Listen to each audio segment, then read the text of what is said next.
అసలు తుఫాన్ ఎలా వస్తుందో తెలుసా? సముద్రం మొదట ప్రశాంతంగా ఉంటుంది, అలలు మెల్లగా తాకుతూ ఉంటాయి.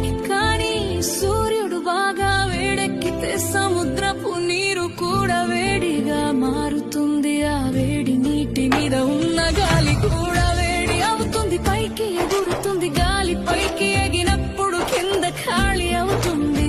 అప్పుడు చుట్టుపక్కల చల్లని గాలి ఖాళీ నింపడానికి వస్తుంది. ఇలా గాలి ఎగరడం దిగడం మొదలవుతుంది. అలా తిరుగుతూ తిరుగుతూ ఒక పెద్ద చక్రంలా మారుతుంది.